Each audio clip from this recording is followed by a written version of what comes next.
You're watching CTOM TV. Knowledge is power. Okay, we're going to talk about testicular cancers. First, we'll discuss about what they are, the different types, the causes, the genetic features, and some new treatments that we're looking at. Okay. So there's basically three types. These are typically, we'll focus on the germ cell type. There's three types. There's germ cells, there's sex cord stromal tumors, and then there's extragonadal tumors. And extragonadal mean tumors that occur outside of the gonads. Okay. In cells that are potentially sexual cells. Okay. So typically they occur, the testicles is where most of them occur, because we're talking about testicular cancer here. They can also happen in the ovaries and so on, but they're referred to as germ cell tumors. Okay. And germ cell tumors are there's three different types of stem cells that create our bodies. And they create all of our body. So these three different types of stem cells create all different types of cells in our body. They're called embryonal stem cells versus adult stem cells, which are tissue specific. So three different types of embryonal? There's three different types of embryonical stem cells, yes. Got it. Yeah. So and they're called germ cells. They're collectively called germ cells. So they're inherited cells. Okay. So in the testicles, which are the male sex glands, they produce testosterone and sperm, as you know. Mm-hmm. And then the germ cells produce the sperm, which go down these tubes called the seminomas, and then they mature in the epididymis. And so the two types are basically, the two types of germ cell testicular cancers are seminomas and non-seminomas. And they both grow and spread differently. They're both different diseases. So the non-seminomas are the dangerous ones. They're called, they can be gonadal. In other words, they occur in the testes or extragonadal. And they can be derived from a variety of different early progenitor stem cells. Typically, non-seminomas are found in the pineal gland of the brain, and they're derived from cells meant to be sex cells. Those are called extragonadal because they're not in the gonads. They grow and they spread more quickly than seminomas, and they're typically formed from various cell types. And the cell types are referred to as choriocarcinomas, which were fairly rare, embryonal carcinomas from the embryos, and then teratomas. And teratomas are like a hairy tumor. They're really ugly things. And then yolk sac tumors. Okay. So a little note on teratomas, because they can be a negative prognostic feature in non-seminomas. They're one of the worst types from what I understand. When we first started taking stem cells and trying to convert them into other cells, the whole stem cell cloning technology, what we do is we take these early developmental stem cells, typically would take like a skin stem cell, and we would add these chemicals to it to try to convert it into a different type of cell, whether it be a heart cell or a skin cell or a different type of cell product. And one of the common things that happened most of the time was these cells would turn into these teratomas, which are like hairy tumors. They're like a little body growth. So that's one thing that has really limited stem cell technology and cloning is the formation of these teratomas, and that we can't seem to get a handle on that. I mean, we're reducing the amount of them that get produced through stem cell activation, but typically, stem cell technology has been limited by development of these teratomas. So seminomas, those are in the seminiferous tubules, which are the sperm-producing tubules. They actually have a really good survival rate, 95% survival rate. They're sensitive to radiation. They're in the gonads. and they're typically just that one type of germ cell. So they're not this variation of different germ cells that can really complicate treatment. And if you already said this, I apologize. What is the percentage of seminomas to non-seminomas then? And do we know that? I think seminomas are more common. Okay, and those are the ones that you said are 95% Treatable, yes. treatable. Yeah. So that survival, 95% survival. All right. Yeah. If caught early. Okay. Now, there's also a third subtype that is both seminomas and non-seminomas. And they treat those as non-seminomas. So they're kind of a worst case scenario to have. Okay. So the causes, I mean, they're almost always inherited causes, familial causes. That's why they happen in younger men. All right. One of the common causes is a testicle that's undescended, that gets stuck. Mm-hmm. Another cause is congenital abnormalities, such as kidney or penile abnormalities. Mm-hmm. There's a absence. So if you're born with just one of your testes, Mm-hmm. that can be a risk factor. Okay. Family history, and then also being Caucasian, being white. Huh. Yeah, that's a risk factor too. Hmm. So once you're treated with these, typically you're monitored with something called AFP, alpha fetoprotein.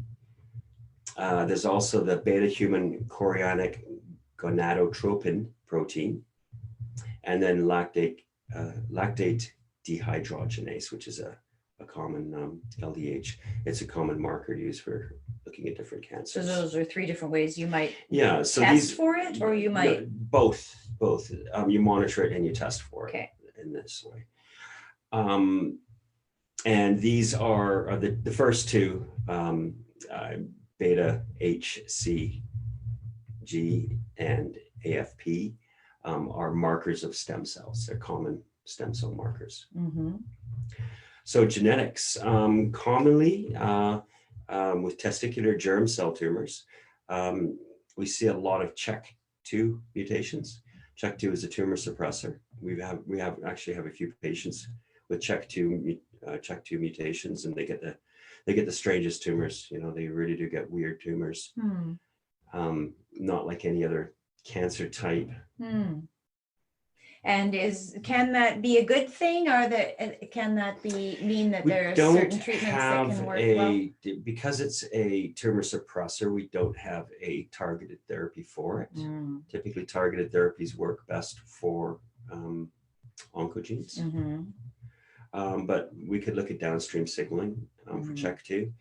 But what that does tell us is that it does tell us, since CHEK2 is involved in DNA repair and fixing DNA mutations and monitoring for DNA mutations, what that does do is it tells us that these cancers are associated with mutations in the DNA repair mechanisms and genes. Mm-hmm.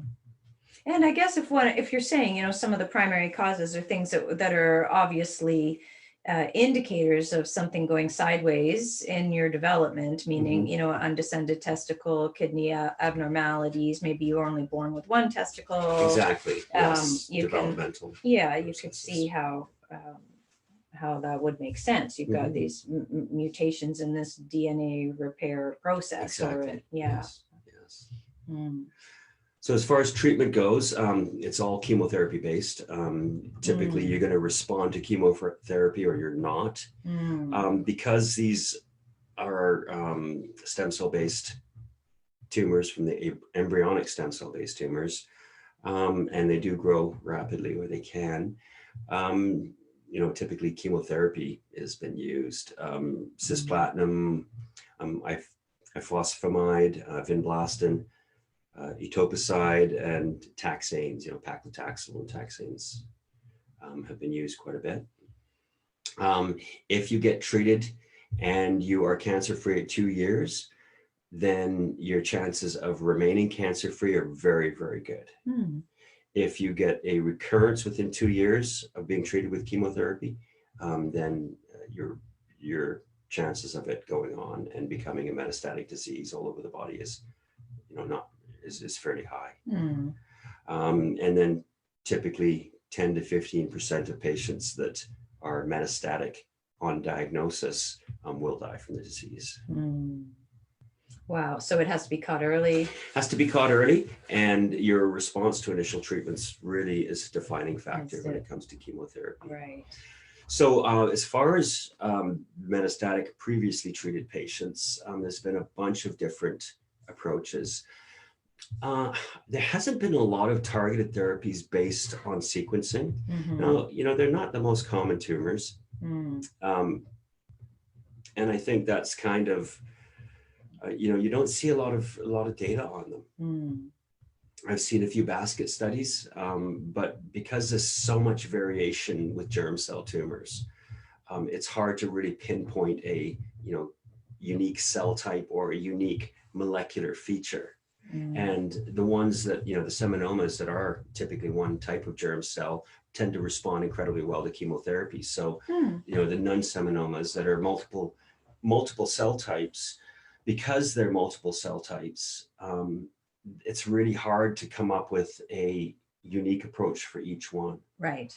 Yes. And so therefore the chemotherapy has been the general stand, and radiation therapy too.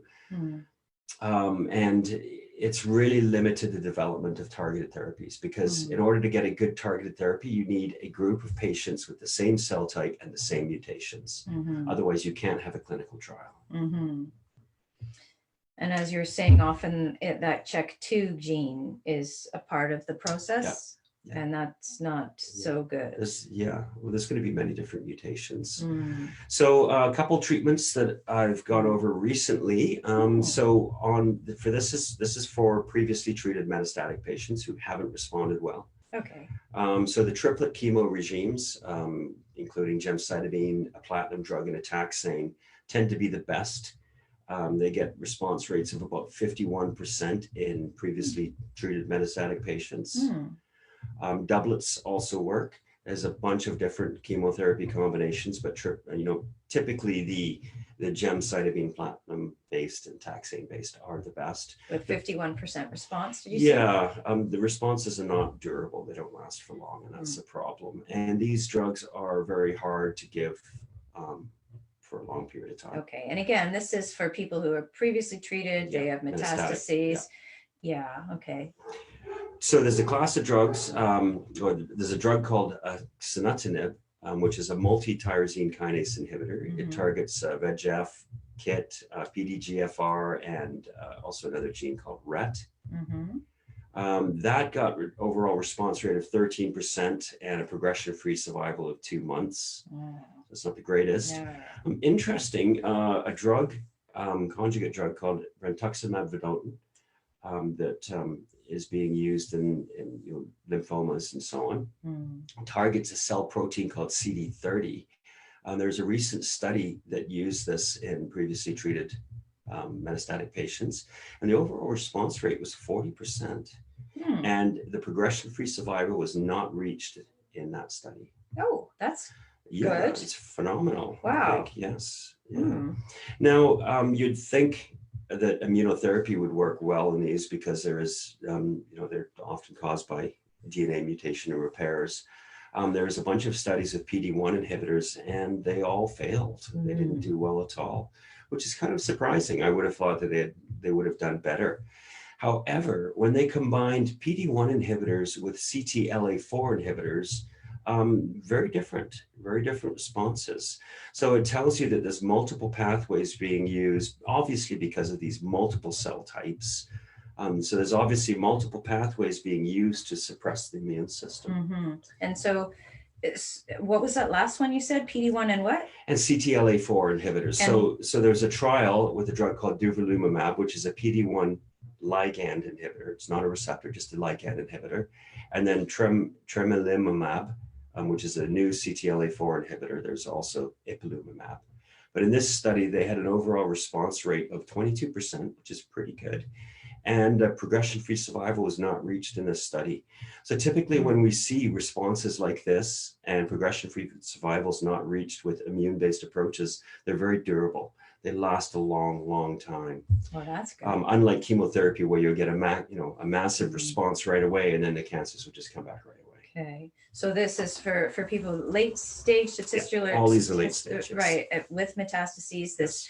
combination of PD1 and CTLA4. Yeah, and I think that's really the way to go for this. because that was at least 1/4 or almost a quarter of the people with pretty the good. pretty Yeah. long response. Mm-hmm.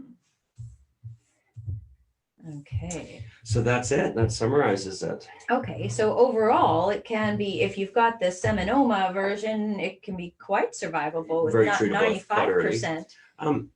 Either way, I think the fundamental goal here would be to get tumor DNA sequencing. And not just one platform.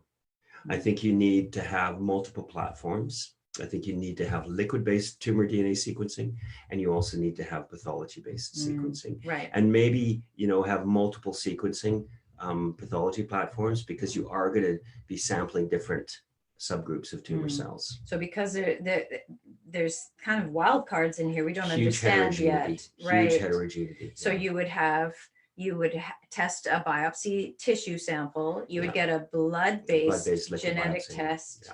And then maybe repeat down the road. Exactly. You're saying in Exactly. order to really make sure And what's every, happening. for metastatic previously treated patients, non-seminomas, you're just going to have to constantly reevaluate and re-diagnose and find out what those metastatic drivers are. And you're going to be coming up with a lot of off-label drugs. Right. And that is really what you're here for, isn't it? Exactly. Is to be the person who's doing that testing and retesting and researching and then letting your oncologist know this is going to work for this patient, even though it may not work for another patient. And that's the whole concept of precision oncology, right? Personalized cancer care really is based on the genes that are unique to your cancer, and then designing treatment plans based on the therapies that are proven to work best for those genes or those combinations. And this is a perfect example of a type of cancer that needs to be treated that way. Because there's so much variation. Yeah, interesting. Thank you, Alex. Thank you for watching CTOM TV. Subscribe below and stay informed.